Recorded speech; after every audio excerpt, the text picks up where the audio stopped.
Hello students. आशा करता हूँ आप लोग अच्छे होंगे और अपने पढ़ाई लिखाई को जारी रखे होंगे।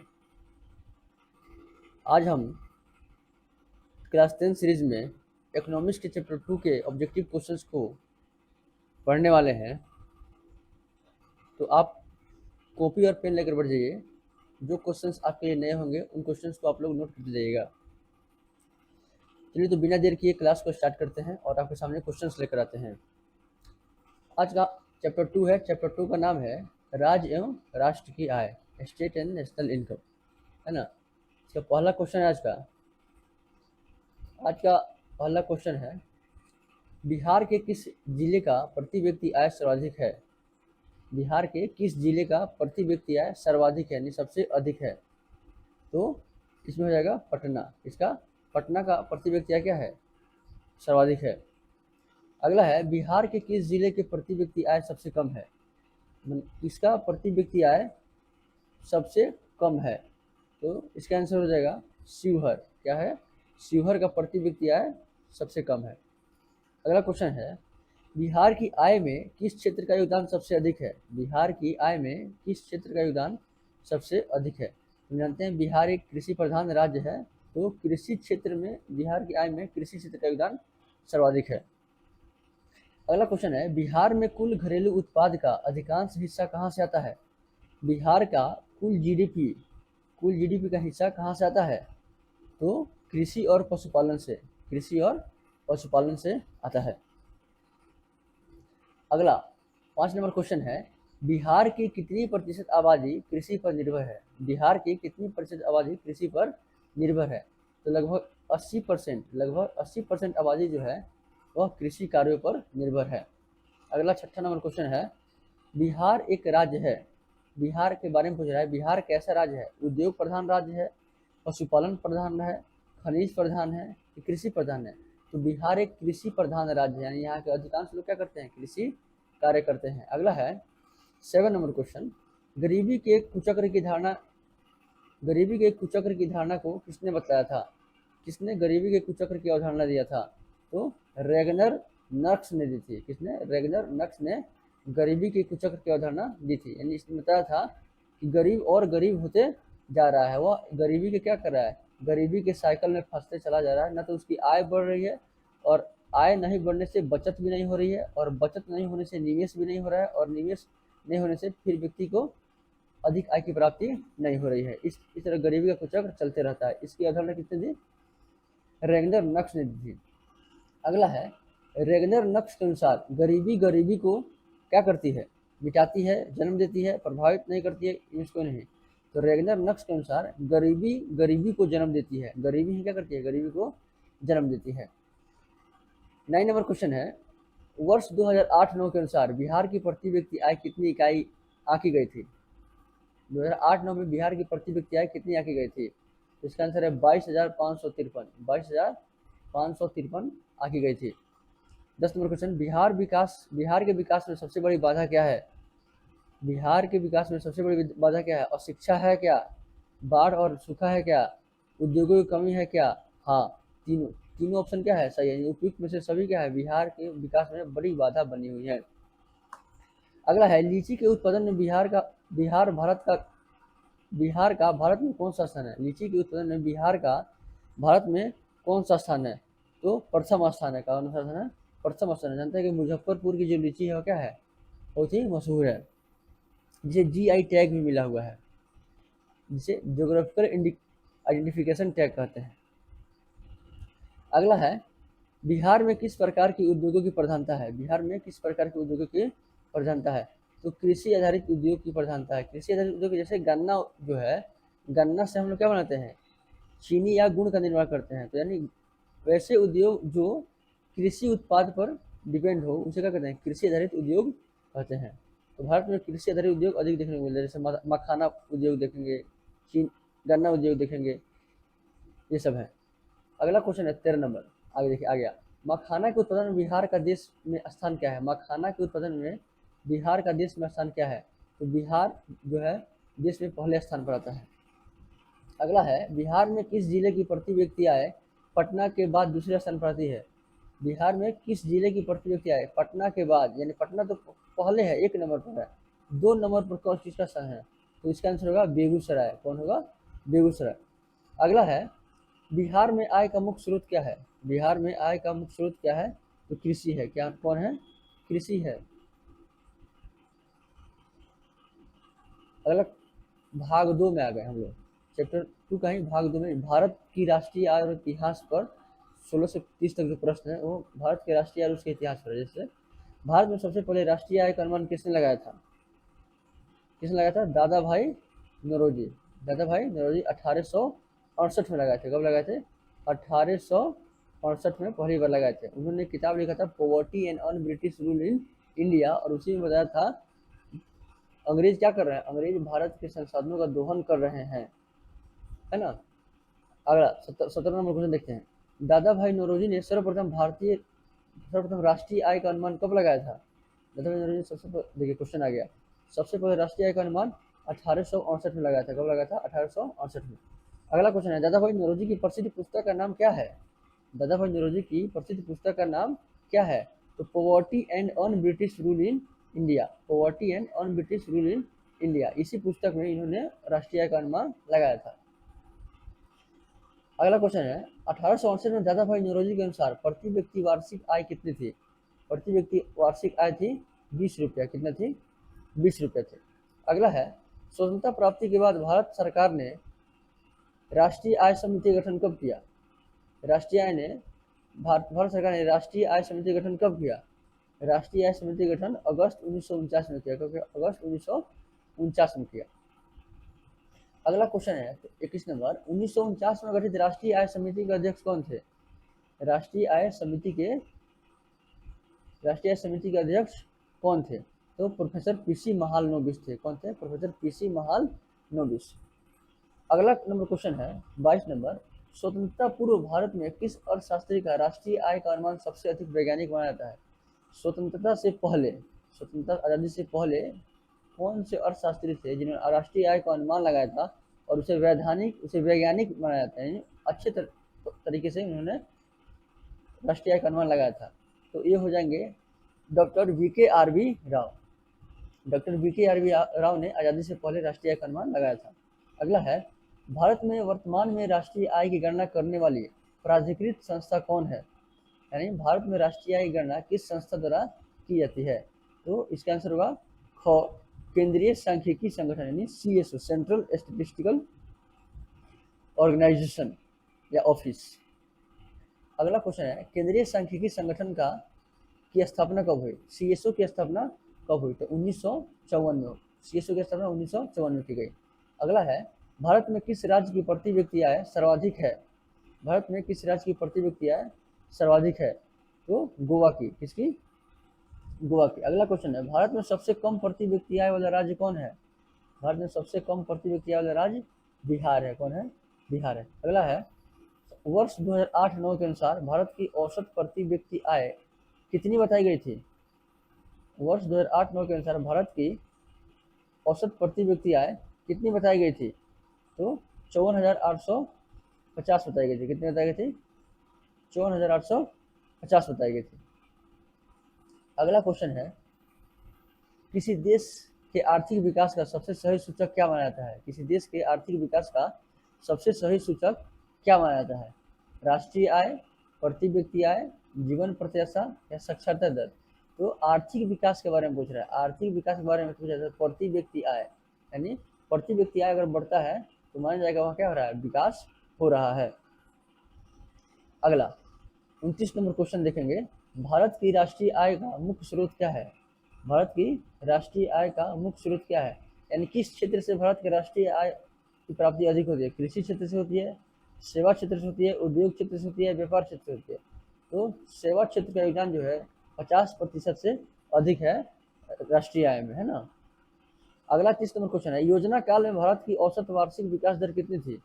योजना काल के दौरान भारत में औसत वार्षिक विकास दर कितनी रही? तो 4.2% रही। कितनी रही? 4.2% रही। अब आ गए हम लोग भाग 3 में। किसमें आ गए? भाग 3 में, जिसमें हम लोग अर्थशास्त्र की अवधारणाएं और कुछ सूत्रों के बारे में बात करेंगे, जिसमें क्वेश्चन है 31 से लेकर 45 तक। जैसे 31 नंबर क्वेश्चन है, राष्ट्रीय आय का अर्थ क्या होता है? राष्ट्रीय आय का अर्थ क्या होता है? तो उत्पादन साधन से उत्पादन के साधनों की कुल आय क्या कहलाती है? राष्ट्रीय आय कहलाती है ना। अगला है, यानी एक वर्ष में किसी राष्ट्र में उत्पादित सभी स्रोतों से आय, उत्पादित सभी वस्तुओं और कीमतों के जो मौद्रिक मूल्य होता है उसे क्या कहते हैं? राष्ट्रीय आय कहते हैं, जो एक वर्ष में उत्पादित होना चाहिए। अगला है 32 नंबर क्वेश्चन, प्रति व्यक्ति आय निकालने का सही सूत्र क्या है? प्रति व्यक्ति आय का सही सूत्र क्या होता है? तो प्रति व्यक्ति आय बराबर होता है राष्ट्रीय आय बटा देश की कुल जनसंख्या। कुल राष्ट्रीय आय बटा देश की कुल जनसंख्या। प्रति व्यक्ति आय बराबर राष्ट्रीय आय बटा कुल जनसंख्या होता है। तो कहाँ दिया गया है?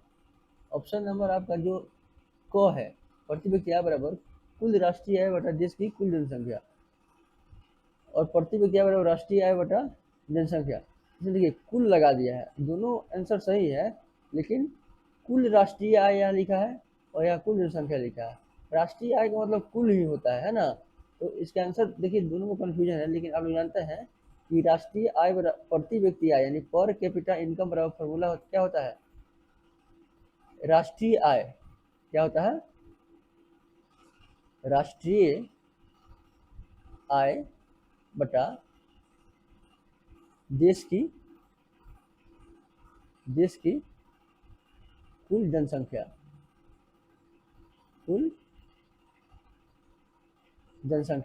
यह होता है हमारा क्या? पर कैपिटा इनकम यानी प्रति व्यक्ति आय निकालने का फॉर्मूला। 33 नंबर क्वेश्चन है, सकल घरेलू उत्पाद का पूर्ण रूप क्या है? जीडीपी का फुल फॉर्म क्या होता है? Gross domestic product, grand domestic product, gross development product, general domestic product. तो को इसका आंसर है ग्रॉस डोमेस्टिक प्रोडक्ट, इसका आंसर होता है, जीडीपी का फुल फॉर्म होता है। अगला है, शुद्ध राष्ट्रीय उत्पाद एनएनपी प्राप्त करने के लिए जीएनपी में से किसे घटाया जाता है? क्या टैक्स को घटाया जाता है, मूल्य ह्रास या घिसावट को घटाया जाता है, निवेश को घटाया जाता है, या उपभोग को घटाया जाता है? तो शुद्ध राष्ट्रीय एनएनपी निकालने के लिए जीएनपी में से मूल्य ह्रास को घटाया जाता है, तब हमारा क्या निकलता है? नेट नेशनल प्रोडक्ट निकलता है। अगला क्वेश्चन है 35 नंबर, राष्ट्रीय आय के अंतर्गत निम्नलिखित में से किसे शामिल किया जाता है? राष्ट्रीय आय के अंतर्गत निम्नलिखित में से किसे शामिल किया जाता है? वस्तुओं का मूल्य, सेवाओं का मूल्य, वस्तुओं और सेवाओं दोनों का मूल्य, केवल विदेशों से प्राप्त आय। तो वस्तुओं और सेवाओं दोनों का मूल्य को शामिल किया जाता है। अगला क्वेश्चन है, प्रसिद्ध अर्थशास्त्री प्रोफेसर किन्स के अनुसार उपभोग और निवेश के बीच क्या संबंध है? उपभोग और निवेश के बीच क्या संबंध है? तो y बराबर c प्लस आई। प्रोफेसर किन्स ने फॉर्मूला था y बराबर g प्लस सी प्लस आई प्लस एक्स माइनस एम। ये पूरा फॉर्मूला दिया था, किसने दिया था? प्रोफेसर किन्स ने दिया था। लेकिन 10th क्लास में आप लोगों को केवल क्या पढ़ना है? ये इतना ही पढ़ना है, y बराबर सी प्लस आई, यानी उपभोग बराबर यानी राष्ट्रीय आय बराबर कंजम्पशन यानी उपभोग प्लस इन्वेस्टमेंट यानी निवेश। यहाँ जी क्या है? सी तो उपभोग है, आई निवेश है, जी क्या है? जी सरकारी खर्च है। क्या है? जी सरकारी खर्च यानी गवर्नमेंट एक्सपेंडिचर है। एक्स क्या है? एक्स का मतलब होता है एक्सपोर्ट। क्या होता है? एक्सपोर्ट यानी निर्यात। क्या होता है? निर्यात। और एम क्या है? एम इम्पोर्ट है। क्या है? एम इम्पोर्ट यानी एम आयात है, यानी हम जो जब किसी दूसरे देश से अपने देश में सामान मंगाते हैं तो उसे आयात कहते हैं, और अपने सामान को जब दूसरे देश में बेचते हैं तो उसे निर्यात कहते हैं। तो प्रोफेसर किन्स का ये पूरा फॉर्मूला दिया गया है ना, इसे हम राष्ट्रीय आय के रूप में लिखते हैं। ये जो एक्स माइनस एम लिखे हैं, एक्स माइनस एम, इसको सम्मिलित रूप में हम लोग कहते हैं नेट एक्सपोर्ट। क्या कहते हैं? नेट एक्सपोर्ट कहते हैं, यानी हमने कितना एक्सपोर्ट किया, मतलब एक्स मतलब एक्सपोर्ट मतलब कितना दिया, कितना भेजा दूसरे देश को, और एम मतलब है कितना मंगाया। तो जब हमने कितना दूसरे देशों को बेचा और कितना जितना मंगाया, बेचने में से जो जितना मंगाया उसको घटा देते हैं तो क्या मिलता है? नेट एक्सपोर्ट मिलता है, यानी निवल निर्यात कहते हैं इसमें, है ना। अगला है 37 नंबर, आय और उपभोग का अंतर क्या कहलाता है? आय और उपभोग का अंतर क्या कहलाता है? तो बचत कहलाता है। क्या कहलाता है? बचत, यानी जितना हमारी इनकम हो रही है उसमें से जो हम खर्च कर दे रहे हैं, खर्च करने के बाद जो पैसा बच रहा है उसे क्या कहते हैं, बचत कहते हैं। अगला है 38 नंबर क्वेश्चन, उत्पादन एवं आय गणना विधि आर्थिक दृष्टिकोण से कैसी है? उत्पादन एवं आय गणना विधि आर्थिक दृष्टिकोण से सहज है, वैज्ञानिक है या व्यवहारिक है? तो तीनों है, ताकि इसी का उपयोग हम क्या करते हैं, राष्ट्रीय आय गणना में उपयोग करते हैं। अगला क्वेश्चन है, राष्ट्रीय आय की गणना करने की प्रमुख विधियां कौन कौन सी है? राष्ट्रीय आय गणना करने की प्रमुख विधियां करना, उत्पादन गणना विधि, आय गणना विधि, व्यय गणना विधि या तीनों? तो उपयुक्त में से तीनों क्या है, राष्ट्रीय आय गणना करने की विधियां है। 40 नंबर क्वेश्चन है, सकल राष्ट्रीय उत्पाद का मतलब क्या होता है? सकल राष्ट्रीय उत्पाद का मतलब क्या होता है? देखिए यहाँ मतलब है, मतलब फुल फॉर्म पूछा, जीएनपी का फुल फॉर्म मतलब क्या है, मतलब तो ग्रॉस नेशनल प्रोडक्ट होता है। क्या होता है? ग्रॉस नेशनल प्रोडक्ट होता है। यहाँ का मतलब नहीं होगा, यहाँ का कहने का मतलब, यहाँ सकल राष्ट्रीय उत्पाद जो है, क्वेश्चन क्या है, थोड़ा मिस्टेक है, मिसप्रिंट है। जीएनपी का विस्तार रूप क्या है? जीएनपी का विस्तार रूप क्या है? तो जीएनपी का विस्तार होता है ग्रॉस नेशनल प्रोडक्ट। अगला है 41 नंबर क्वेश्चन, किसी देश में एक वर्ष की अवधि में उत्पादित सभी अंतिम वस्तुओं और सेवाओं के मौद्रिक मूल्य को क्या कहते हैं? किसी देश में एक वर्ष की अवधि में उत्पादित सभी वस्तुओं, अंतिम वस्तुओं और सेवाओं के मौद्रिक मूल्य को क्या कहते हैं? तो राष्ट्रीय आय कहते हैं। क्या कहते हैं इसको? राष्ट्रीय आय कहते हैं। अगला है, तीव्र आर्थिक विकास के बिना क्या संभव नहीं है? तीव्र आर्थिक विकास के बिना क्या संभव नहीं है? तो गरीबी का उन्मूलन संभव नहीं है। गरीबी का उन्मूलन संभव नहीं है। अगला है, जिस देश की राष्ट्रीय आय या प्रति व्यक्ति आय अधिक होती है वह देश कहलाता है। यानी जिसकी आय भी अधिक है, प्रति व्यक्ति आय और राष्ट्रीय आय भी अधिक, उसे क्या कहते हैं? उसे कहते हैं विकसित देश। क्या कहते हैं? विकसित देश कहते हैं। राष्ट्रीय आय में वृद्धि होने से मानव विकास सूचकांक पर क्या प्रभाव पड़ता है? राष्ट्रीय आय में वृद्धि होने से मानव विकास सूचकांक पर क्या प्रभाव पड़ता है? तो मानव विकास सूचकांक बढ़ता है। क्या होता है? बढ़ता है। अगला है, कुल उत्पादन में से उत्पादन प्रक्रिया के दौरान हुए खर्च या घिसावट को घटाने पर क्या प्राप्त होता है?